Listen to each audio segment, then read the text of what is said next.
வணக்கம். உண்மை வெல்லம். பாப்பாவுக்கு 19 வயசு, இந்த ஆளுக்கு 40 வயசு. கல்யாணம் ஆகி 1 வருஷம் ஆச்சு. நான் வந்து ஒரு பையனை லவ் பண்ணிட்டு இருந்தேன். அந்த பையன் கூட போயிட்டேன். அதுக்காக தான் உங்க அப்பா அவசரப்பட்டு கல்யாணம் பண்ணாரு. 1 மாசம் கூட இல்லை, இவங்க வந்து கண்டுபிடிச்சு கூட்டிட்டு வந்துட்டாங்க. தப்பு இல்லையாம்மா அது? நான் பண்ண தப்பு தான், நான் ஒத்துக்கிறேன். நீங்க பண்ணது கரெக்டா? 19 வயசுக்கு தகுந்த மாதிரி நான் உங்களுக்காக இருந்தேன். எனக்கு ஒரு சின்ன சேஞ்சஸ் கூட கிடையாது. ஒரு டீசெண்டாக பார்க்குறவங்களே என் அப்பா அம்மான்னு கேட்குறாங்க. என்ன என் பொண்டாட்டி வேணும் ஓடி விட்டான்னு சொல்லக்கூடாதுன்னு கோல் அவ்வளோ தோலை போய் சுற்றி கூணறேன். கூணு வந்தனே இல்லையா? வேணும் வேணும் தானே கூப்பிட்றேன். இப்போ இங்கே வந்து நான் வேணும் தானே வந்தேன். நான் வேணான்னு சொல்லிட்டு தான் வந்திருக்கேன். பாசம் இஷ்ட அதுதான் கஷ்டம்.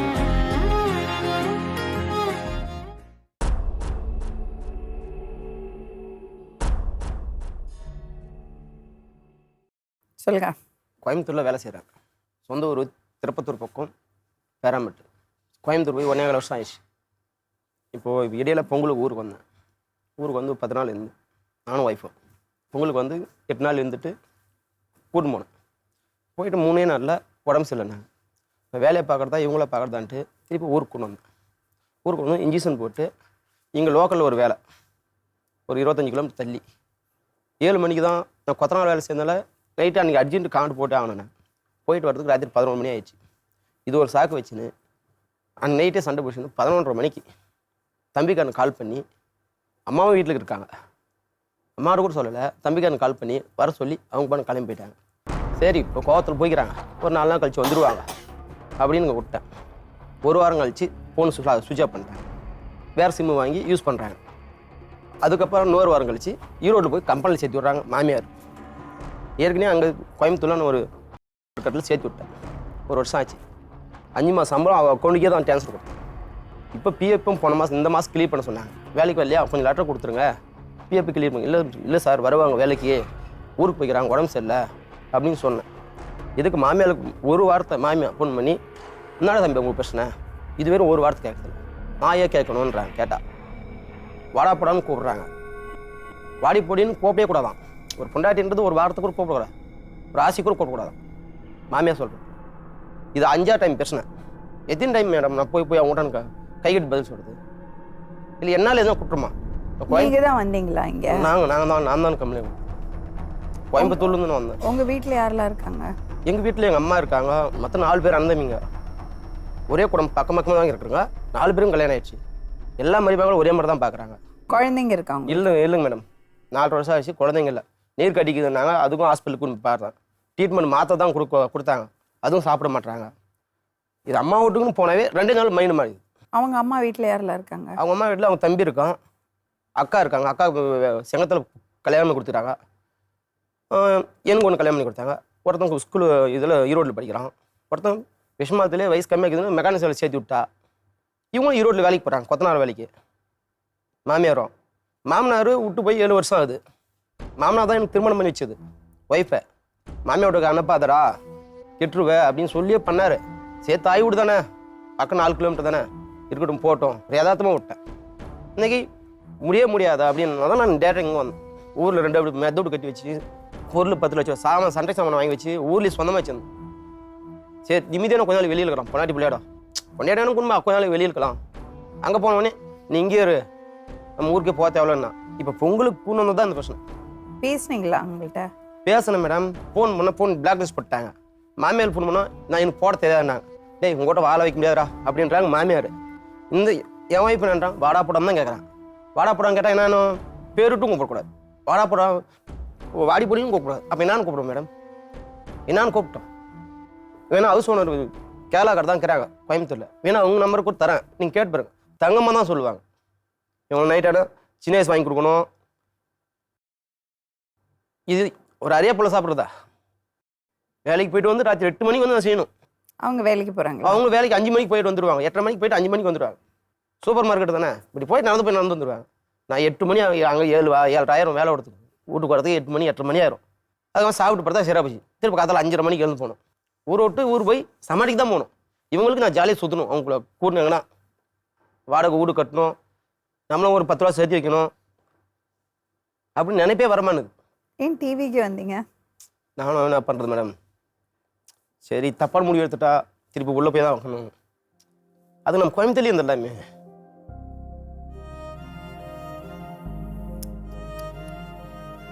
தூங்க முடியல மேடம் நைட்டில். ம் தூக்கம் வரமாட்டேன் தாங்க போனாவே. வேலையை நீங்கள் செய்ய முடியல. பாசம் இஷ்டம், அதுதான் கஷ்டம்.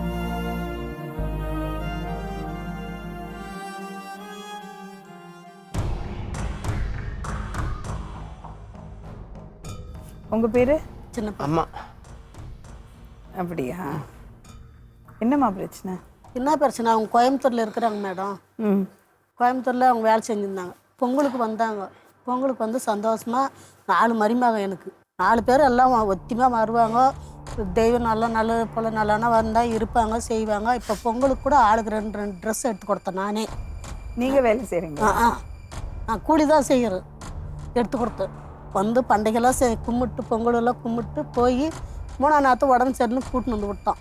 அந்த காலையில் ஹாஸ்பிட்டலுக்கு கூட்டின்னு போய் ஊசி போட்டு இட்டு வந்து விட்டுட்டு காங்கிரீட்டுக்கு போயிட்டோம். போயிட்டு வந்ததும் சரி கொஞ்சம் லேட் ஆகி போச்சு. நான் இன்றைக்கெல்லாம் வேலைக்கு போய் வரது கொஞ்சம் கஷ்டமாக தூங்கிட்டேன். இவங்க சண்டை அடிச்சது எனக்கு தெரியாது. மட்டைக்கோள் எடுத்துன்னு அடிச்சுவிட்டு அவங்க தம்பியை வர வச்சு போயிட்டேன். யார் அடித்தாங்க? அவங்க வீட்டுக்காரங்க. அதெல்லாம் சொல்லலை.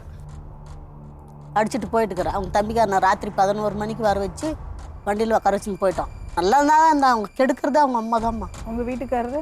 இல்லை, டெத் ஆகிட்டாரு. 25 வருஷம் ஆகுது.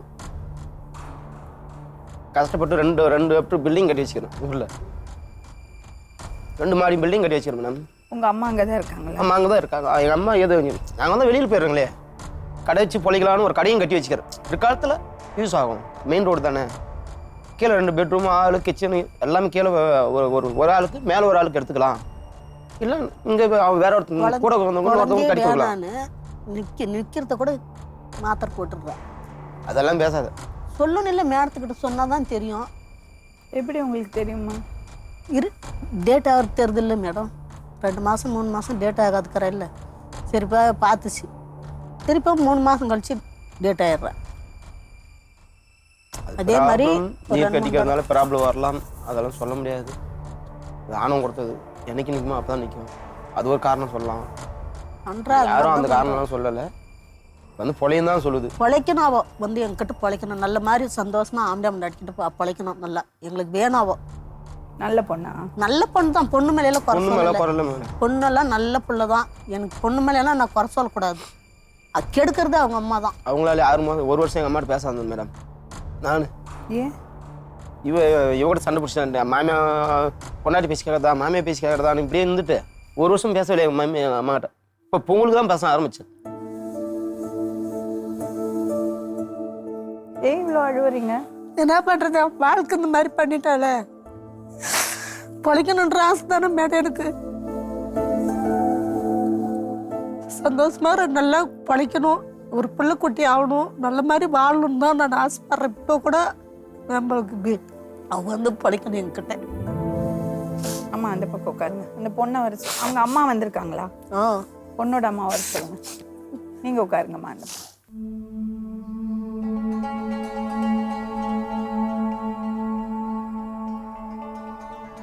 இந்த பக்கம். எந்த ஊருமா உங்களுக்கு? திருப்பத்தூர். உங்கள் பேர்? பரிமளா. எவ்வளோ குழந்தைங்கம்மா உங்களுக்கு? எனக்கு 4 குழந்தைங்க. இது 2வது பொண்ணா? ஆமாங்க. என்ன பிரச்சனைமா? பிடிக்கல எனக்கு. எனக்கு வேண்டாம், சித்திரவதை, தினம் சித்திரவதை என்ன சொல்கிறாங்க. அவள் சம்மதத்தோடு தானே கல்யாணம் பண்ணீங்க? சம்மதம் இல்லைங்க, யாருக்குமே தெரியாமல் கல்யாணம் பண்ணிக்கிட்டாங்க. என்ன நடந்தது கொஞ்சம் சொல்லுங்கள். மில்லில் சேர்த்திட்டு இருந்தேங்க. மில்லில் சேர்த்து இந்த பிள்ளைய வந்து அவங்க அப்பாவுக்கு தெரியாமல் கூப்பிட்டு வந்து கல்யாணம் பண்ணிட்டாங்க. வயசு ஆகலைங்க. 16 வயசு கூட ஆகலை பாப்பாவுக்கு. அந்த ஆளுக்கு வந்து 40 வயசு ஆகும். எந்த ஆள்? அவங்க வீட்டுக்காருக்கு, மருமகனுக்கு. வயசு டிஃபரெண்ட்டு பார்க்காம கூட கல்யாணம் பண்ணிடுச்சு அவங்க அப்பா. பாப்பா எதுக்கு ஒத்துண்டா? அப்புறம் பாப்பாவை தெரியாமல் வந்து ஆளுக்கு ஆள் போட்டாங்களாமா. தப்புசியம் வராத அளவுக்கு அவங்க அப்பா மிரட்டுனதுக்கு இல்லை யாருக்கு பயந்து. அந்த புருஷன் எங்க? அப்போ அவங்க புருஷனும் இங்கே தான் இருக்காங்க. எங்க? இங்கே தான் இருக்காங்க. இவரா? இவரு தாங்க. அவங்க அப்பாவுக்கு இவருக்கு என்ன பழக்கம்? அவங்க அப்பாவுக்கும் இல்லை, பாட்டில் வாங்கி ஊற்றி பழக்கம் பண்ணி வச்சுக்கிறாங்க. பாட்டிலுக்காக அவங்க அப்பாவை பயந்து வந்து பொண்ணை கல்யாணம் பண்ணி கொடுத்துட்டுக்கிறாருங்க. எங்களுக்கு தெரியாதுங்க. அப்படியா? இல்லைங்க மேடம், இவங்க எந்த ஊரும் என்னன்னு எனக்கு சித்தமாக தெரியாது. புரோக்கருக்கு நான் பொண்ணு பாருன்னு சொல்லி வச்சுருந்தேன். இவங்க வீட்டுக்காரும் புரோக்கரும் வந்தாங்க, மொத்தம் 3 பேர் வந்தாங்க. இந்த மாதிரி பொண்ணு ஒரு இடத்துல இருக்குப்பா, காட்டுறான், உங்கள் அட்ரஸ்லாம் போட மாட்டாங்க அப்படின்னாங்க. சரி காட்டுங்க, பிடிச்சா கட்டிக்கிறேங்க அப்படின்னு சொல்லிட்டு சரி அவங்க சரி வாங்க போகலான்னு கூன் பண்ணாங்க. இன்னும் கொஞ்சம் தொலைவு போகணும், ஈரோடு போகணுன்னாங்க. சரி எங்கே என்ன போய் எதுக்கு போய் நம்ம வற்புறுத்தி போலே, நம்ம புரோக்கர் மூலியமாக தான் பண்ணுவாங்க. ஆனால் இவங்க இங்கே பக்கத்து ஊருன்னு எனக்கே தெரியாது. இவங்க 4 கிலோமீட்டருக்கு எனக்கு தெரியாது. புரோக்கர் மூலியமெல்லாம் போகலைங்க. எனக்கு பாப்பா ஃபோன் பண்ணி சொல்லிட்டாங்க, எங்கள் அப்பா வந்து கூப்பிட்டு போகிறாங்களாம் சொன்னா. போவாத பாப்பா. பாப்பா மில்ல இருந்ததா? பாப்பா மில்லில் இருந்தாங்க. பாப்பா நான் சொன்னேன், போவாத பாப்பா, உங்கள் அப்பா கூப்பிட்டு போய் ஏதாச்சும் பண்ணிடும், நீ போகாதன்னு சொன்னேன். மிரட்டின மிரட்டலுக்கு பாப்பா பயந்து போயிட்டாங்க. போயிட்டு உங்க வீட்டுக்காரரும் ஒண்ணா இல்லையா? நானும் எங்கள் வீட்டுக்காரன் ஒன்றா இல்லைங்க. ஏன்? எங்கள் வீட்டுக்காரன் என்னை சித்திரவதை பண்ணி எனக்கு வீடு வாசல் இல்லாமல் நான் வீடு கட்டி அந்த வீட்டை வேறு பக்கம் விற்றுட்டாங்க. அவங்க பேரில் இருந்ததுனால வேறு பக்கம் விற்றுட்டு நான் அதுக்கு 5 லட்ச ரூபா கட்டி வீட்டை மீட்டேங்க. அதனால் எனக்கு வீடே இல்லாத போது எனக்கு வேணான்னு சொல்லி நான் சொல்லிட்டேங்க. அது வர்றதில்லைங்க, என் பிரச்சனைக்கு எதுவும் வர்றதில்லைங்க. அது வந்து மருமகன் தான் இப்போ பிரச்சனைங்க. ஒரு பெத்த தாய் தானே வந்தாங்களே, என்னடா பிரச்சனை, ஒரு வாரத்துக்கு ஃபோன் பண்ணி நேரில் நின்று அப்பே சொல்லியிருந்தா, நீ ஒரு தாய் பெத்தல் ஒரு வாரம் சொல்லியிருந்தா, என்னடா உங்க பிரச்சனை அன்னைக்கு கேட்டிருந்தா, இது 1.5 மாதம் நான் இந்த இடத்துக்கு கொண்டு வந்து மாட்டேன். பாப்பா வயசு பார்க்குறாங்க, பாப்பா குலைக்க முடியாதுங்கிறாங்க. பாப்பாக்கு இப்ப என்ன வயசு? பாப்பாவுக்கு 19 வயசு, இந்த ஆளுக்கு 40 வயசு.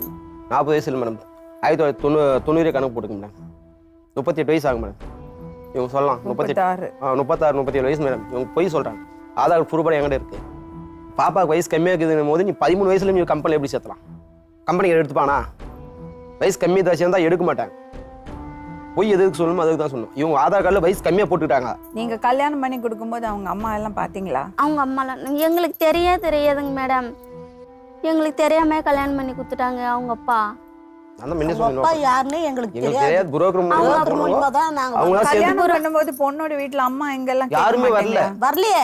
அவங்க கேட்கலைங்க, அவங்க கேட்கல. அவங்க அப்பா நான் அதே சொல்றேன் பேச மேடம். அவங்க நீங்க கேட்க மாட்டீங்களா? யாரு கேட்டுங்க, அவங்க ஈரோடுல பிரிஞ்சு போயிட்டாங்க, வரமாட்டாங்க அப்படின்னு அவங்க சொல்லிட்டாரு. வரமாட்டாங்க. அவ ஒரு பொண்ணு கல்யாணம் பண்ணி கொடுத்தா, நான் ஒரு பொண்ணு கல்யாணம் பண்ணி கொடு, என்னை வைக்காத அவ ஒரு பொண்ணு கல்யாணம் பண்ணி கொடுத்தா நானே என்ன அவளை போய் கூப்பிடணும் அப்படின்னு அவங்க சொந்தக்காரர் ஒரு 4 பேர் வந்தாங்க மேடம். என்னோட ஃபோட்டோ ஆதாரம் மொத்தமே இருக்கு. கல்யாண ஃபோட்டோ, கோயில் நடந்தது எல்லாம் ஃபோட்டோ எடுத்து வச்சிருக்கேன். மற்றபடி அவர் நல்ல பையனா? நல்லவே இல்லைங்க. இருக்கிறாரு. நைட்டு போனால் பாப்பா வந்து வயசு கம்மியாக இருக்குது, இந்த ஆளுக்கு வயசு மிச்சமாக இருக்குது. அதுக்கு தகுந்த மாதிரி எப்படி பிழைக்கணும், வீட்டில் எப்படி இருக்கணும், அதுக்கு தகுந்த மாதிரிலாம் வர்றதில்ல. அவங்ககிட்டனாலையும் போவேன், நான் அவங்ககிட்டனாலையும் பேசுவேன். எல்லாம் பேசுகிறாங்களா இல்லையான்னு கேட்டு பாருங்க. அவர் சொன்ன நம்பர் தரேன், நீங்க டேரக்டா இப்பயே ஃபோன் பண்ணி கேளுங்க. அவங்க ஒரு குறை சொன்னா கேளு. 5:30 மணிக்கு எழுந்து போவான். நீ நாடகம் நடிக்காத, இப்ப வந்து நடிக்கிற, நீ வந்து பொண்ணை வாழ வைக்க மாட்டாங்க நடிக்காத. நான் அம்மாவிட்ட வந்துட்டேன், அவங்க முடிவு அது. நீ இப்ப வந்து நடிக்கிற, நீ என்ன நான் பேசுறேன், என்ன நான் ஏற்கனவே சொல்லிட்டு நேருக்கு நேரம் வந்து போது நான் ஒண்டி நீ ஒண்டியா வா, நீ சவுனும் இல்ல நான் சவுனும்னு முந்தா நேத்து நைட்டு சொன்னாங்களே இல்லைன்னு கேளு. நான் தான் ஓப்பனா சொன்னேன், சொன்னாங்களே இல்லைன்னு கேளுங்க. ஏன் இங்க வந்தேன்னு கேட்டாங்க. வேற வேலை பண்ணா ஆசை இருந்துச்சு, நான் போய் உங்களை எதாவது பண்ணி நான் ஜெயிலில் உட்காந்து நான் கழித்தணும்னு எனக்கு ஒரு தலையெழுத்துல. அது நான் கோயம்புத்தூர்ல இருந்தெல்லாம் ஃபர்ஸ்டே சொல்லிட்டேன், நீங்க சொல்லாதீங்கன்னு நான் அந்த அம்மாட்ட சொல்லிட்டேன். மேடம் இப்போ ஒரு 6 மாசத்துக்கு 1 வருஷத்துக்கு முன்னாடி பாப்பா சண்டை மேலே வந்தாங்க, ஈரோட்டில் இருந்தங்க. அப்போல்லாம் கூப்பிட்டாங்க ஃபோன் பண்ணி, நாங்கள் வரேங்கன்னு சொல்லிட்டு நாங்கள் நடந்து போயிட்டுக்கிறோங்க. காரில் வந்தாங்க ஒரு 2 பேருங்க. என்னை தூக்கி உள்ள கார் உள்ளே போடுறாங்க, கார் உள்ளே போடுறாங்க. காரில் தூக்கி போட்டிங்களா அவங்கள? காரில் தூக்கி போட்டாங்க. கையை பிடிச்சி போய் இழுத்தாங்க மேடம். ஈரோடு வரணும் உட்காரணும் அப்படின்ட்டு நான் இழுக்க டிரைவர் இழுத்தாரு. சரி விட்றான்னு விட்டுட்டு அவங்க பஸ்ஸில் வரனாங்க, நாங்கள் பாடு வந்துட்டோம். வேற என்ன இந்த ஆள் ஏதோ தூக்கி போட்டது, அழுக்க பிடிச்சி என்னை உள்ள தூக்கி போட்டாருங்க. யாருன்னா ஒரு மாமியால தூக்கி போடுவாங்களா? நீங்க சொல்றது நீங்க வந்து பார்த்துருந்தா தெரியும். நீங்க மகன் பேசதான் எடுக்கும் உங்களுக்கு, நான் சொல்றது எடுக்காது. ஈரோட்டில் அத்தனை பேரும் அப்படியே ஜே கோட்டுன்னு பார்த்தாங்க என்னை தூக்கி போட்டது. அவங்க என்னை அங்கேயே பிடிச்சி கட்டி போட்டுப்பாங்க. உன்னை அங்கேயே தான் பிடிச்சி கட்டி போட்டிருப்பாங்க. நான் சொல்லியிருந்தா, நான் ஒன்றே சொல்லியிருந்தா நீங்க அங்கேயே இருந்துக்க மாட்டேன் நீ. அப்புறம் என்னாச்சு? அப்புறம் வந்து எல்லாம் சால்வ் பண்ணி விட்டு இன்னைக்கு பஸ்ஸுக்கு போங்க அந்த ஆள் போட்டுன்னு சொல்லிட்டு நாங்கள் போய் சொந்தக்கார வீட்டை நின்றுட்டு அப்புறம் பஸ்ஸுக்கு ஊருக்கு வந்துட்டோங்க. அப்புறமா இவங்க ஒரு வாரம் கழிச்சு கூட வரலைங்க. அப்புறமா வந்தாங்க, நியாயம் பேசி விட்டாங்க, இது ஒரு பழையம் பாரு அப்படின்னு சொல்லி விட்டாங்க. அப்போல்லாம் விட்டுதான் இப்படியே தாங்க இதுங்க. வச்சுன்னெல்லாம் வாழ முடியாதுங்க. எங்கள் பொண்ணை வந்து வச்சுன்னு வாழ மாட்டாங்க. இவங்களுக்குள்ள என்ன இருக்குதுங்க, இவங்க கிட்டே இருக்கணும், இவங்க காலடியிலே இருக்கணும், இவங்க வீட்டிலே இருக்கணும். எங்கள் வீட்டுக்கெல்லாம் வரக்கூடாது. சொந்தக்கார வீட்டுக்கு போனால் அப்பயே சண்டைங்க, உடனே சண்டை அடிக்கிறாங்க. வந்தாதான் கெடுக்கு அந்த மாதிரி இப்போ வர்றது இல்லையே. அக்கா 1.5 மாசம் 2 மாசம் வர்றது இல்லையே. அக்கா வீட்டுக்கு போகணும்னா நான் எதுவும் சொல்கிறேன். இதுவே நான் எதுவுமே சொல்கிறேன். அம்மா வீட்டுக்கு போகணும் நான் வந்தோடனே உங்க கூட ஓப்பனாக சொன்னேன். ஆனால் போய் 2 நாள் இவங்க மைண்டஸ் வாசம்ன்றது இவங்க வீட்டான போனால் மட்டும்தான். நீ அக்கா வீட்டுக்கு போனாலும் நான் கேட்கறது இதுவரையும் கேட்டுக்கிறேன்னா, இல்லை யார் சொந்த வீட்டுக்கு போனால் நான் கேட்டுக்கிறேன்னா, நான் யாருமே கேட்கறது கிடையாது. ஊருக்குன்னு போனால் பிரச்சனை தான் வருது. உங்க பேர் என்னம்மா? என் பேர் ரோஸ். படிச்சிருக்கியாம்மா நீ? என்ன படிச்சு? 8th படிச்சிருக்கேன். ஏன் அதுக்கு மேலே படிக்கல? அதுக்கப்புறம் கொரோனான்ட்டு என்னை கம்பெனிலே சேர்த்திட்டாங்க. யாரு? அம்மா அப்பாலாம் சேர்ந்து. எப்படி கல்யாணம் நடந்ததுமா? நான் வந்து 8th முடிச்சுட்டு நாங்கள் சரி கொரோனா அப்படின்ட்டு வீட்டில் இருந்தோம். சரி வீட்டில் எப்படி இருக்கிறதுன்னு சொல்லிட்டு எங்கள் பெரியம்மா பொண்ணு கூட நான் கம்பெனிக்கு போனேன். கம்பெனிக்கு போயிட்டு அங்கே 6 month ஒர்க் பண்ணிகிட்டு இருந்தேன். அதுக்கப்புறம் சரி வீட்டுக்கு வந்துட்டு ஒரு 1 month கூட இல்லை. அதுக்கப்புறம் நான் திருப்பூரில் ஒர்க் பண்ண போயிருந்தேன். அங்கே தான் எங்கள் அப்பா வந்தார். அங்கே வந்து தான் என்னை கூட்டிகிட்டு வந்தார். நீ ஏன் போன அப்பா கூட? அப்பா என்ன சொன்னார்னா, ஊருக்கு வா, நான் போயிட்டு உடனே வந்துடலாம் அப்படின்னு சொன்னார். ஆனால் நான் அம்மா கால் பண்ணி சொன்னேன், இந்த மாதிரி வர சொல்கிறாங்கம்மா, இந்த மாதிரி வர சொல்லிட்டு இருக்காங்க என்ன அப்படின்னு சொன்னதுக்கு, நீ போகாதம்மா, போனால் உனக்கு கல்யாணம் பண்ணி வச்சிருவாங்க அப்படின்னு சொன்னாங்க. ஆனால் அதை நான் நம்பலை. நான் நம்பாமல் தான் போனேன். நம்பாமல் போயிட்டு தான் இவங்க ஸ்ட்ரைட்டாக ஒரு மலை எங்கள் ஊர் கோயிலுக்கு கூட்டிகிட்டு போயிட்டாங்க. மேலே கூப்பிட்டு போயிட்டு அங்கேயே கல்யாணம் பண்ணுற மாதிரி பண்ணியிருந்தாங்க. ஆனால் எனக்கு தெரியாது அது. நான் தெரியாமல் தான் போனேன். நான் நைட் ஷிஃப்ட் பார்த்துட்டு வந்ததுனால நான் தூங்கிட்டேன். எனக்கு தெரியாது. தூங்கி எழுந்திரிச்சு பார்த்ததுக்கப்புறம் தான் தெரியும் இவங்க கல்யாணம் பண்ணுற மாதிரி இருக்காங்க அப்படின்ட்டு. அதுக்கப்புறமேட்டுக்குது இல்லை என்னால் பண்ண முடியாது. அங்கே இருக்கிறவங்களாம் பேசினாங்க, நான் வந்து சின்ன பொண்ணு இப்படி கல்யாணம் பண்ணி வைக்கிறேன்ட்டு. அங்கே ஐயரு இருந்தார், உங்கள் பொண்ணாக இருந்தால் நீங்கள் கொடுப்பீங்களா? என் பொண்ணாக இருந்தால் நான் கல்யாணம் பண்ணி கொடுப்பேன் அப்படின்னு சொன்னாங்க. அதுக்கப்புறம் இவங்கள கேட்டதுக்கப்புறம் நான் என் தங்கச்சி மாதிரி பார்த்துட்டேன், கல்யாணம் பண்ண முடியாது அப்படின்னு சொன்னேன். சரி எல்லாம் பேசி வீட்டுக்கு கூட்டிகிட்டு போனாங்க. வீட்டுக்குன்னா எங்கள் தாத்தாவோட வீட்டுக்கு கூட்டிகிட்டு போனாங்க. தாத்தாவோட வீட்டுக்கு கூட்டிகிட்டு போயிட்டதுக்கப்புறம் சரி எதாக இருந்தாலும் காலையில் பேசிக்கலாம் அப்படின்னு சொன்னதுக்கப்புறம் இவங்கெல்லாம் போயிட்டாங்க. இவங்க அங்கே இல்லை. அதுக்கப்புறம் எங்கள் அப்பா இருந்துக்கிட்டு நீ வாழ்ந்தாலும் அவனுக்கு தான் கல்யாணம் பண்ணி தர மாதிரி அப்படின்னு சொல்லிட்டாங்க. அதுக்கப்புறம் இவங்கெல்லாம் வந்தாங்க, பொண்ணு பார்க்க வந்தாங்க. பொண்ணு பார்க்க வந்தப்போ 2 வருஷம் வெயிட் பண்ணுங்க அப்படின்னு நான் சொன்னேன். இல்லை முடியாது அப்படின்னு சொன்னாங்க. அதுக்கப்புறம் எங்கள் அப்பா இருந்துக்கிட்டு நீ அவனை தான் கல்யாணம் பண்ணிக்கணும் அப்படின்னு சொல்லி என்னை அடிச்சிட்டாரு. அடித்து அதுக்கப்புறம் இவங்களாம் தடுத்தாங்க. சரி நான் பார்த்துக்கிறேன். எங்கள் அம்மாலாம் அதுக்கப்புறம் தடுக்க பார்த்தாங்க. தடுக்க பார்த்து எங்கள் தாத்தா இருந்துக்கிட்டு என்ன சொன்னார்னா, நல்ல குடும்பம்னு சொல்கிறாங்க, ஏதாச்சும் பிரச்சனை வந்தால் பார்த்துக்கலாம் அப்படின்னு சொல்லிட்டாங்க. சரி பிரச்சனை வந்தால் பார்த்துக்கலான்ட்டு இவங்க எனக்கு கல்யாணம் ஆகி ஒரு 3 மாதத்துக்கு அப்புறம் தான் கல்யாணம் பண்ணி கொடுத்துட்டாங்களா? கல்யாணம் பண்ணிட்டாங்க. கோயிலில் தான் கல்யாணம் பண்ணாங்க. கோயில். உங்க அம்மா இருந்தாங்களா? அம்மா இல்லை. அம்மா வந்து கேஸ் கொடுத்து தடுக்கலாம் அப்படின்னு பார்த்தாங்க. எங்கள் தாத்தா இருந்துக்கிட்டு தான் இவங்க ஊர் ஆளுங்கிட்ட ஃபோன் பண்ணி கேட்டாங்க. கேட்டு இது மாதிரி நல்ல குடும்பம் அப்படின்னு சொன்னாங்க. நல்ல குடும்பம்னு சொன்னதுக்கப்புறம் தான் சரி எங்கள் அம்மா தடுக்கலை. சரி ஏதாச்சும் பிரச்சனை வந்தால் பார்த்துக்கலாம் அப்படின்ட்டு. அதுக்கப்புறம் கல்யாணம் ஆகி ஒரு 3 மாதத்துக்கு அப்புறம் தான் தெரியும் இவங்க ஒரு தொழில் பண்ணுறாங்க அப்படின்ட்டு. எனக்கு அதெல்லாம் தெரியாது. என்ன தொழில் விற்பாங்க அப்படின்றது. கல்யாணம் பண்ணனால அந்த தொழிலுக்கு நான் ஈடுபடல. ஆனால் இருந்தாலும் ஒரு 1 டைம் கேஸை போட்டாங்க. கேஸை போட்டு தான் திருப்பி நான் கோயம்புத்தூரே ஓடணும். வேண்டாம் இருங்க நான் சொல்லிடுறேன். இவங்க வந்து ஒரு 3 மாதத்துக்கு அப்புறம் அந்த தொழிலில் இறங்குனாங்க. எனக்கு கல்யாணம் ஆகி 3 மாதத்துக்கு அப்புறம் தான் இவங்க இந்த தொழில் செய்கிறாங்க அப்படின்றது எனக்கு தெரியும். அதுக்கு முன்னாடி எனக்கு தெரியாது. அதுக்கப்புறம் ஒரு வருஷம் இருக்கும். அதுக்கப்புறம் இவங்க வந்து இவங்க மேலே கேஸ் ஆகிடுச்சுன்னு இவங்க உள்ளே போயிட்டாங்க.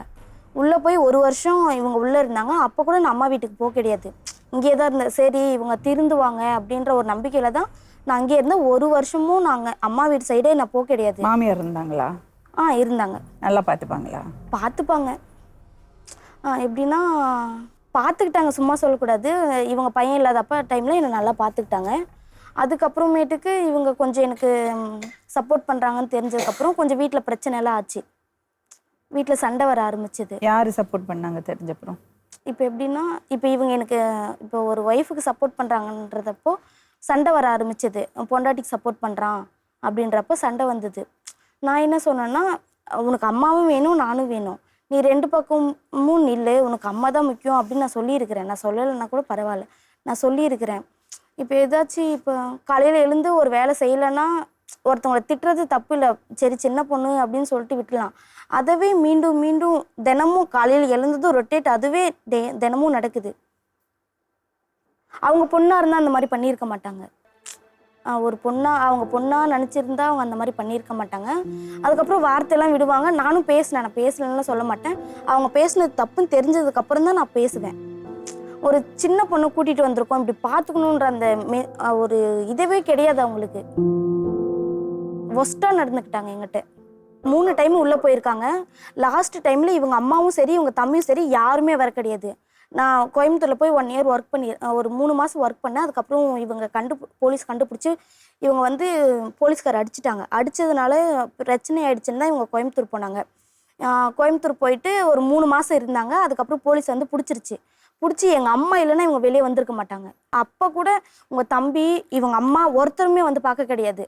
நான் அதை கூட கேட்டேன், சொன்னேன், இந்த பாரு எங்கள் அம்மாவாக இருக்கிறதுனால வந்து பார்த்தாங்க, வெளியே கூப்பிட்டாங்க. 3 டைம் போய் பார்த்துட்டு வந்தாங்க. ஒரு டைம் கூட வந்து பார்க்கவே கிடையாது. நீங்கள் தான் அப்போ பேச விட்டு அதை வச்சுருந்தீங்களே. நான் சொல்லுங்க, நான் என்னைக்குன்னா உன் தம்பியை போய் பார்க்காத பேசாத நான் சொல்லியிருக்கிறேன்னு கேளுங்க. மேடம், அவங்க தம்பிக்கு உள்ள போய்க்கும் போது நான் ஒழுங்கா என்னை பார்த்துக்கினாங்கன்னு சொல்லும்போது அப்புறம் எப்படி நான் கொடுமை பண்ணுவேன்? நான் 1 வருஷம் பேசாம மேம், அம்மாட்ட 1 வருஷம் பேசாம கிடையாது. இப்போ பொங்கலுக்கு வந்தபோது கூட உன்னை ஏன் இந்த வேலை செய்யல அந்த வேலை செய்யல, உனக்கு ட்ரெஸ் எடுத்து கொடுத்தனா இல்லையா வாட மனசார.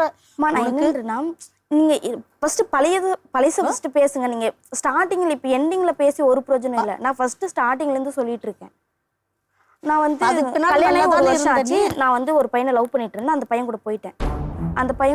நான் எப்போ ஒரு வருஷம் கழிச்சு பிடிக்காம தான் நான் போனேன். நான் பண்ணது தப்புன்னு எனக்கு தெரியும். இவங்களை பிடிக்காம தான் நான் அப்பயும் சொன்னேன், உன்னை பிடிக்கலன்னு தான் நான் போனேன். இந்த பையனை முன்னாடியே லவ் பண்ணிட்டு இருந்தேன். ஒரு பையனை லவ் பண்ணிட்டு இருந்தேன். அதுக்காக தான் உங்க அப்பா அவசரப்பட்டு கல்யாணம் பண்ணாரு. அது சொல்லவே இல்லை. நீ நான் ஒரு பையனை லவ் பண்றேன்னு நீ சொல்லியிருந்தா கூட நாங்க கேட்காத விட்டுட்டு போங்க. நாங்க விட்டுருப்போங்களா? அதுக்கப்புறம் என்னாச்சு? அதுக்கப்புறம் நான் 1 வருஷம் இருந்தேன். இவங்க எப்படின்னா ஒரு அன்டைம்ல வீட்டுக்கு வருவாங்க. 2 நாள் 3 நாள் கழிச்சு என் தொழில் இப்படிதான் இதுல சம்பாரிச்சு பொழைக்கணுன்ற அவசியம் கிடையாது. நீ 10 ரூபாய் சமைச்சாலும் 10 ரூபாய் சம்பாதிக்கணும்னா அதுல 5 ரூபாய் செலவு பண்ணிட்டு 5 ரூபாய் எடுத்து வைக்கலாம், தப்பே கிடையாது.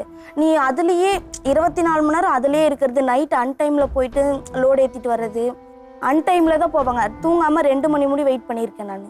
மேடம் நான் தான் முன்னே சொல்லிட்டேன், செஞ்சேன் திருந்தி தான் ஒதுங்கி போயிட்டு ஒரே 2 டைம் நான் செய்யாத சொல்லி கேச போட்டாங்க. பிடிக்காம தான் நான் ஒதுங்கினேன். இதெல்லாம் பிடிக்காம இப்போ கூட நான் போய் 3 மாசம்லாம் ஆகலை. இது சத்தியமா நான் போய் 1 மாசம் தான் ஆகுது. இல்லை, நீ அந்த பையன் கூட போயிட்டு என்னாச்சு? நான் அவங்க கூட போயிட்டு 1 மாசம் கூட இல்லை. இவங்க வந்து கண்டுபிடிச்சி கூட்டிகிட்டு வந்துட்டாங்க. நான் இவங்களை பிடிக்காம தான் போனேன். சரி, இதுக்கப்புறமேட்டுக்கு அவங்க வீட்டில் பிரச்சனையெல்லாம் ஆச்சு. எங்கள் அம்மாலாம் வந்து இது மாதிரி இவங்க கேட்டிருக்காங்க போல, உங்கள் பொண்ணு அங்கே வந்துச்சான்ட்டு. அது என்னன்னு எனக்கு தெரியாது. நான் வந்து கோயிலுக்கு போகிறேன்னு சொல்லிட்டு நான் போயிட்டேன். தப்பு இல்லையாம்மா அது? நான் பண்ண தப்பு தான், நான் ஒத்துக்கிறேன். நீங்கள் பண்ணது கரெக்டா? நீங்கள் என்னை ஒழுங்காக வச்சுருந்தா நான் ஏன் அதை பண்ண போகிறேன்?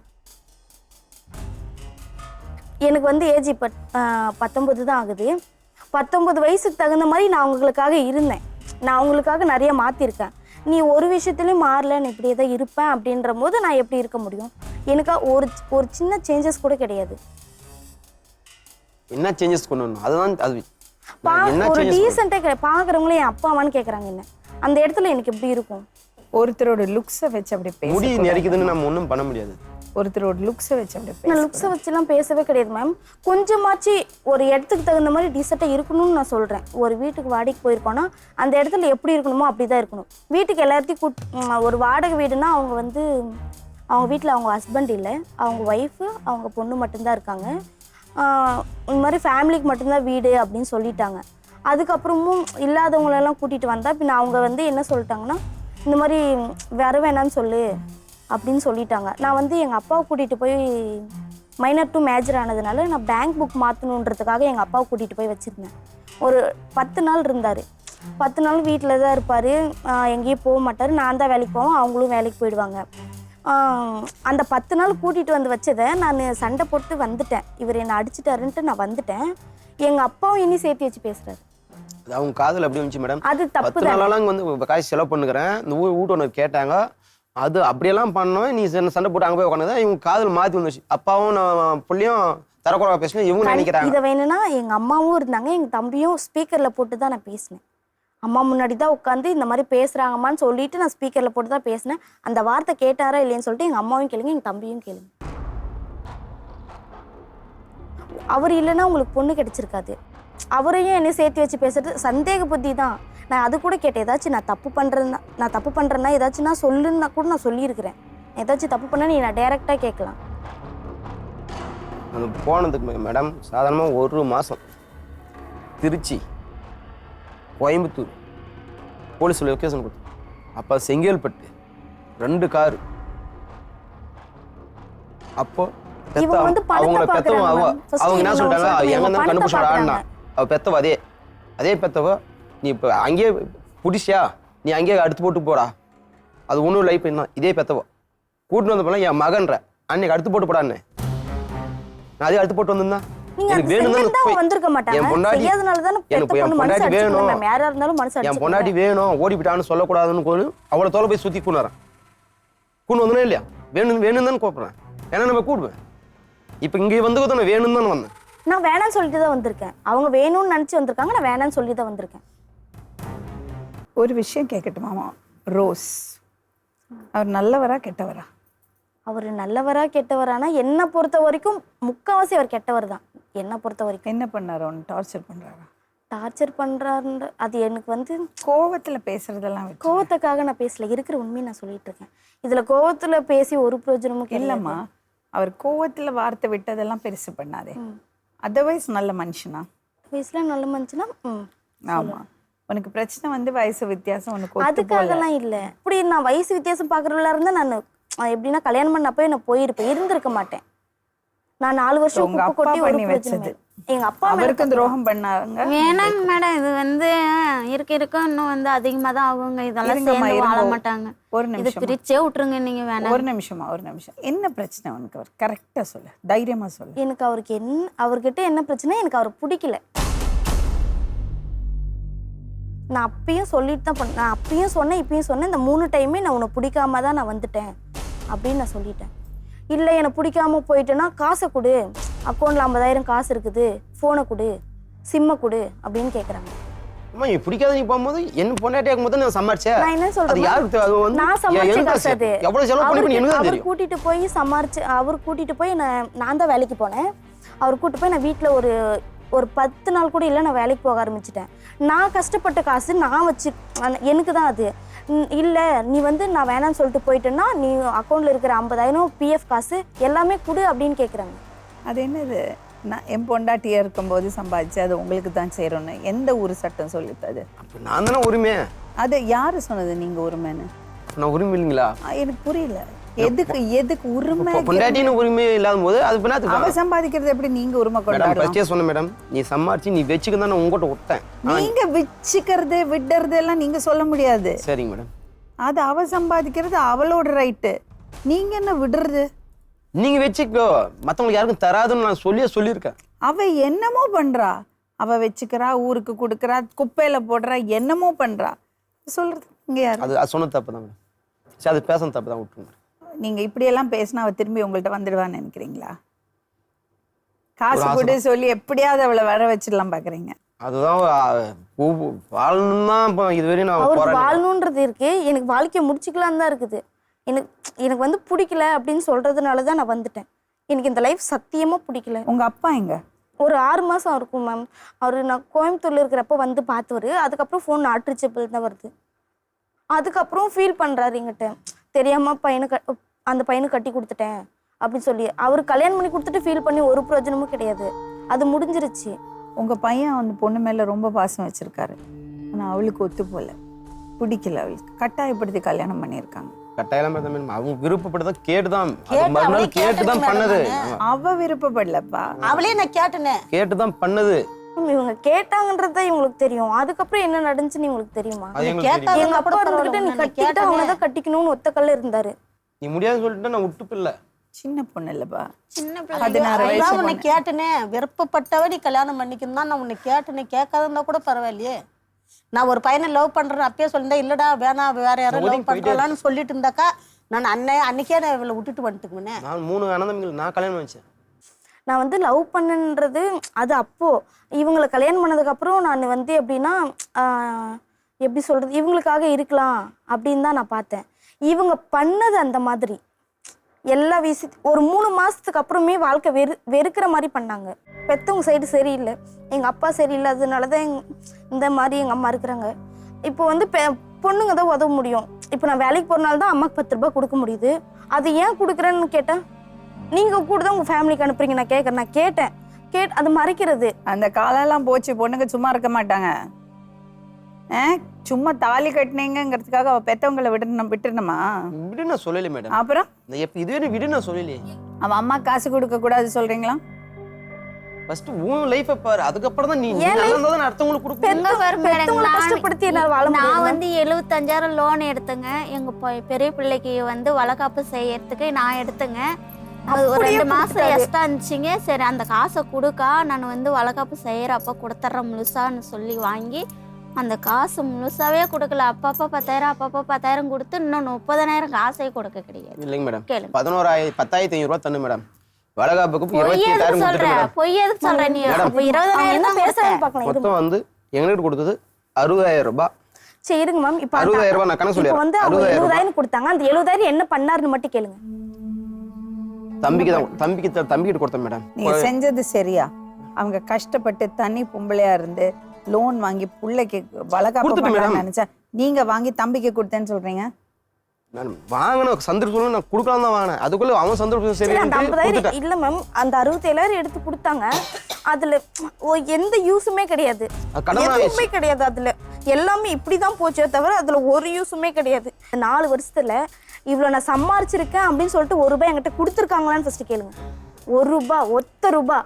நான் வேலைக்கு அதான் வீட்டானே இருந்துட்டேன். இருக்க தொழில மட்டும் பார்த்துட்டு போறேன். இல்லன்னு சொல்லி ஊட வளர்க்கணும். கோயம்புத்தூர் 1 ரூபாய், ஒத்த ரூபாய் எனக்குன்னு என்கிட்ட இவ்வளவு சம்பாரிச்சிருக்குன்னு அது எப்படின்னா கொடுத்ததும் கிடையாது. நான் அதை கேட்பேன். நான் என்ன செலவு பண்ற, நான் இங்க கொடுத்தேன் அங்க கொடுத்தேன், அவங்களுக்கு கொடுத்தேன் இவங்களுக்கு கொடுத்தேன்னா நீ எது அப்ப நீ எப்படி பொழைக்கிறது?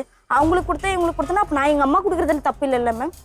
நான் மற்றவங்களுக்கு கொடுத்தா பிரச்சனை, பெற்றவங்களுக்கு கொடுக்கறது தப்பு கிடையாது. நான் ஓப்பனாக சொன்னா எங்கள் அம்மாக்காக தான் நான் இருக்கிறேனே. அவங்கள கஷ்டப்படுத்திட்டு வாழன்ற வேலைக்கு எனக்கு தேவையே இல்லை. சரி, ஒரு விஷயம் சொல்கிறேம்மா ரோஸ். ஒரு வாழ்க்கை வாழறதுக்கு உனக்கு பிடிச்ச மாதிரி ஆளாக இருக்கணும். உங்கள் 2 பேருக்கும் வயசில் ஒத்துரிமை இருக்கணும். நல்லா சம்பாதிக்கணும். இதெல்லாம் தேவை தான். இது எல்லாத்த விட முக்கியம் ஒன்றை விரும்புகிற ஒரு ஆளாக இருக்கணும். சரி, ஓகே. அடுத்தது என்னென்னா, நிறைய வாட்டி நம்ம வந்து புதுசாக கல்யாணம் ஆகும்போது நம்ம மனசில் ஒரு கனவு இருந்திருக்கும். ஒரு பொண்ணாக உன் மனசில் ஒரு கனவு இருந்திருக்கலாம். என் புருஷன் இப்படி இருக்குன்னா அப்படி இருக்குன்னு நினச்சிருக்கலாம். அப்படி இல்லாமல் இன்னொரு விதமாக வாழ்க்கை அமைஞ்சிருக்கலாம். பட் உன்னோட கேஸில் வந்து ரொம்ப தவறாக நடந்திருக்கு. நீ மைனராக இருக்கும்போது, இன்னொரு விஷயம், மைனராக இருக்கும்போது கல்யாணம் பண்ணியிருக்கீங்க. அது செல்லவே செல்லாது. அட்வொகேட் சரவணனை கொஞ்சம் போடுங்களேன். எத்தனை வயசுமா உனக்கு கல்யாணம் ஆகும்போது? எனக்கு கல்யாணம் ஆகும்போது 15 வயசு. என்ன அநியாயமா, நீங்கள்லாம் இதுக்கு ஒத்துழைச்சிங்கல்ல. வயசு தேவை இவங்க ஒத்துக்குனால தான் நாங்க ஆதார் கார்டு பார்க்கல, எதுவும் பார்க்கல. நீங்க அப்படி இல்லை மேடம். வேற ஒரு பையனை லவ் பண்ணியிருந்தா நாங்க அப்படியே சொல்லல. 15 வயசு புள்ளை எப்படி கல்யாணம்? 15 வயசு இல்ல, 16 வயசு. 15 வயசு மேம். என்னோட டேட் ஆஃப் பர்த் நான் சொல்றேன். 1/6/2007. நீங்களே போட்டுக்கோங்க. 15 வயசுல தான் இவங்க எனக்கு கல்யாணம் பண்ணாங்க. ஹலோ மேடம், வணக்கம். அட்வொகேட் சரவணன், கோயம்புத்தூர்ல மேடம். வணக்கம் சார். வணக்கம் சார். வணக்கம். Thank you so much for all the support. ஒன்றும் பிரச்சனை இல்லை. இங்கே ரோஸ்னு ஒரு பொண்ணு வந்திருக்கா. Okay madam. அவங்க அப்பா அம்மா ஒன்றா இல்லை, செப்பரேட்டட். ஸோ அதனால அந்த பொண்ணுக்கு 15 வயசு இருக்கும்போது இந்த பொண்ணை கட்டாயப்படுத்தி கல்யாணம் பண்ணி வச்சிருக்காரு அப்பா. அம்மா இல்லாதப்போ, அம்மாவோட பெர்மிஷன் இல்லாமல். இதுல என்னன்னா, அந்த பொண்ணு ஒரு பையனை லவ் பண்ணியிருக்கா. அந்த பையனோட போயிடுவாளோ, கல்யாணம் பண்ணிடுவாளோன்னு பயந்துட்டு அப்பா கட்டாயப்படுத்தி கல்யாணம் பண்ணியிருக்காரு. அந்த கல்யாணம் பண்ண பையனுக்கு கொஞ்சம் வயசு ஜாஸ்தி. 4 வருஷமா புருஷனோட வாழ்ந்திருக்கா. ஆனா அவங்களுக்கு ஒத்து போல, அடிக்கடி அம்மா வீட்டுக்கு போயிடுறா. அவளுக்கு பிரச்சனை இருக்கு, அங்க நிறைய பிரச்சனை இருக்கு. அந்த பையனுக்கு வந்து ஒரு சில அவரோட தொழிலெல்லாம் அவளுக்கு பிடிக்கிறது இல்லை, பிடிக்கல. ஆனா கல்யாணம் ஆகி 3 மாசத்துல இந்த பொண்ணு லவ் பண்ண பையன் கூட போயிருக்கா. 1 இயர் கழிச்சு. அதுக்கப்புறம் அவங்க தேடி பிடிச்சு திருப்பி கூட்டிட்டு வந்திருக்காங்க. பொண்ணு என்ன சொல்றான்னா, சந்தோஷமா இல்லை, எனக்கு அவரோட செட் ஆகுறது இல்லை சொல்றா. இப்ப எனக்கு என்னன்னா சார், இப்போ இவங்க 15 வயசுல கல்யாணம் பண்ணதுனால இந்த திருமணம் செல்லுமா? திருமணம் எந்த வருடம் நடந்துச்சு மேடம்? 2022. கண்டிப்பாக இந்த திருமணம் செல்லாது மேடம். சரியா? இதுல வந்து இவங்க தகப்பனார் மேலயும் அந்த கல்யாணம் பண்ணவங்க மேலயுமே கூட இதுல இந்த திருமணத்துக்கு கூட இருந்தவங்க மேல எல்லா வழக்கையும் போக்ஸ்கோ வழக்கு கூட தொடரலாம். ஏன்னா அந்த பொண்ணு வந்து 15 வயசு கீழே இருக்காங்க, 18 வயசு கீழே இருக்காங்க, மைனர் பொண்ணு. சரியா? இந்த போக்ஸ்கோ ஆக்ட் வந்து 2012 வந்துட்டு அதுக்கு பிறகு உள்ள மேரேஜ் எல்லாம் நம்ம இப்படி கொண்டு போகலாம். இது வந்து 2022 தான். இதனால வந்து இந்த பாதிக்கப்பட்ட இந்த பொண்ணுக்கு வந்து ஹஸ்பண்ட் மேலையும் அவங்க அப்பா மேலையுமே இந்த திருமணத்தை முன்னின்று நடத்துறவங்க மேலையுமே எல்லார் மேலையுமே இந்த போக்ஸ்கோ வழக்கு தாக்கல் செய்யலாம். இப்ப உடனடியாக காவல் நிலையத்தை கொடுத்தா உடனடியாக காவல் நிலையை அரெஸ்ட் பண்றதுக்கு வாய்ப்பு இருக்குது. இந்த திருமணமும் செல்லாதுன்னு சொல்லி நம்ம கோர்ட்லயும் ஒரு நீதிமன்ற உத்தரவும் பெற்றுக்கொள்ளலாம் மேடம். இந்த பையன் வந்து அந்த பொண்ணு மேல ரொம்ப பாசமா இருக்காரு, அப்படிதான் எனக்கு தெரிஞ்சது. அவங்க அம்மாவும் அந்த பையனும் வந்து பேசும்போது பாசமா இருந்தாலும் ஒருத்தர் வந்து இருந்து ஒன்னும் நடக்க போறது இல்ல. 2 பேரும் இருந்தாலும் அந்த குடும்பத்தை நடத்த முடியும். 2வது பையனும் ஒரு கேரக்டர் சரியில்லைங்கிறாங்க. அவர் திருந்திட்டாராம். அவர் இப்ப திருந்தி நல்லா வாழ்ந்துட்டு இருக்கேன்னு சொல்றாரு. வேணா வந்து இது வந்து சட்டத்தின் அடிப்படையிலும் மக்களுக்கு நம்மளுக்கு ஒரு தெரிஞ்சதுன்னா இது வந்து மைல்டு சைல்டு மேரேஜ் ஆக்ட்ல தான் இது வரும். குழந்தை திருமண சட்டத்திலையும் வரும், போக்சோ இந்த வழக்குலயும் வரும். இதனால நம்மளுக்கு ஒண்ணு தெரிஞ்சு நம்ம இந்த புகார வெளியே தெரியாம இருந்தோம்னா அது சட்டப்படி தவறு. அதனால நம்மளோட அறிவுரைப்படி இது வந்து குழந்தை திருமண சட்டம் பிளஸ் வந்து போக்ஸ்கோ ஆக்ட் படி நம்ம இந்த வழக்கு கொடுக்க முடியுங்கிற அறிவுரை மட்டும் தான் இதுல வழங்க முடியும் மேடம். சரி சார், சரி சார், எனக்கு புரியுது sir. Okay ma'am, thank you so much. Thank you. எங்களை பொறுத்த வரைக்கும் நாங்கள் அதிகாரிகளை அறிவிக்கணும், திஸ் இஸ் சைல்ட் மேரேஜ். அப்புறம் சட்டம் என்ன நடவடிக்கை எடுக்கிறதோ அதை எடுக்கும். கரெக்டா? உனக்கு என்ன வேணும்? எனக்கு என்ன வேணும்னா நான் படிக்கணும்னு ஆசைப்பட்டேன். நிஜமாவே உனக்கு ஆசை இருக்கா படிக்கணும்னு? எனக்கு படிக்கணும்னு ஆசை இருக்கு. நிச்சயமாக படிக்க வைக்கணும். நீ ஆனால் முயற்சி எடுக்கணும். ஒரு விஷயம் சொல்கிறேன், நான் சொல்கிறத ஃபாலோ அப் பண்ணி உனக்கு தேவையான விஷயங்களை பண்ணி வாங்கிக்கிறது உன்னோட பொறுப்பு. நீ இன்ட்ரெஸ்ட் காமிச்சியன்னா நாங்களும் தொடர்ந்து உனக்கு சப்போர்ட் பண்ணுவோம். ஆனால் மேடம் சொன்னாங்க, நாங்கள் சொல்லிட்டோம், இப்போ அவங்களே கூப்பிடுவாங்க, அவங்களே எனக்கு எல்லாம் ஏற்பாடு பண்ணிப்பாங்கன்னு விட்டிங்கன்னா ஒன்றுமே நடக்காது. தெரியுது, புரியுதா? புரியுது. படிக்க வைக்கிறதுக்கு உனக்கு என்ன ஹெல்ப் வேணுமோ, என்ன கைடன்ஸ் வேணுமோ அதை நான் பண்ணி கொடுக்குறேன். அவர் கூட வாழ போகிறதுக்கு நான் சொல்ல மாட்டேன், பிகாஸ் சட்டப்படி இது குற்றம். என்னை பொறுத்த வரைக்கும் நீங்கள் திருந்தி வாழ்ந்துட்டுருக்கீங்க. நீங்கள் இன்னொரு உங்களுக்கு ஏற்ற மாதிரி உங்களை பிடிக்கிற, உங்களுக்கு பிடிச்ச மாதிரி ஒரு பொண்ணை பார்த்து கல்யாணம் பண்ணி நீங்கள் வாழ்க்கையை மறுபடியும் ஆரம்பிங்க. தப்பான வழியில் போகாதீங்க. ஒரு தவறு நடந்து போச்சு, இந்த கேஸ் எப்படி போகும்னு நான் சொல்ல முடியாது, அந்த ரைட்ஸ் எனக்கு கிடையாது. ஆனால் உங்கள் பர்சனல் வாழ்க்கையை நீங்கள் நல்லபடியாக அமைச்சுக்குங்க. அதுதான் பண்ணணுமா? நீங்கள் கேஸ் கொடுக்க போறியா? கண்டிப்பாக. சிடபிள்யூசி இன்ஃபார்ம் பண்ணு. இவர் அவராக வந்து உட்காந்து அவரே அவரை நடந்த குற்றத்தை வெளியே கொண்டு வந்துட்டார். ஆனால் இதே மாதிரி குற்றங்கள் நிறைய நடக்கிறது, இதே விஷயம் நிறைய நடக்கிறது. ஆனால் நடைமுறை வாழ்க்கை ப்ராக்டிக்கலாக அப்படி போயிட்டோம், கல்யாணம் பண்ணிட்டாங்க, ஒன்றா வாழ்ந்துட்டாங்க, போயிட்டோம்னு விடுறது இருக்குது. ரொம்ப தவறான விஷயம். மன ரீதியாகவும் உடல் ரீதியாகவும் இந்த பக்குவம் இல்லாததுனால தான் 18 வயசு வரை கல்யாணம் பண்ணக்கூடாதுன்னு சொல்லுறது. நாளைக்கு இந்த மாதிரி ஏதாவது பிரச்சனை வந்து பொண்ணு வாழ மாட்டேன்னு சொல்லிட்டுன்னா பழி பூராவே ஹஸ்பண்ட் சைடில் தான் வரும். இந்த கேஸில் நீங்கள் கட்டாயப்படுத்தி கல்யாணம் பண்ணியிருக்கீங்க, அவங்க அப்பா இருந்தாலும் சரி, நீங்களாக இருந்தாலும் சரி. நிறைய வாட்டி இது லவ் மேரேஜாக கூட இருக்கும். லவ் மேரேஜாக இருந்தாலும் பையனுக்கு வயசு மேலே இருந்தால் அத்தனை ப்ராப்ளமும் அந்த பையனுக்கு தான். அதனால அண்டர் ஏஜ் 18 இயர்ஸ்க்கு கீழே லவ் பண்ணி ஓடி போகிறது, திருமணம் பண்ணுறது, இதெல்லாம் ரொம்ப ரொம்ப ரொம்ப ரொம்ப ரிஸ்கி. பண்ணாதீங்க. மீண்டும் இன்னொரு உண்மை சம்பவத்துடன் உங்களை சந்திக்கும் வரை நன்றி, வணக்கம்.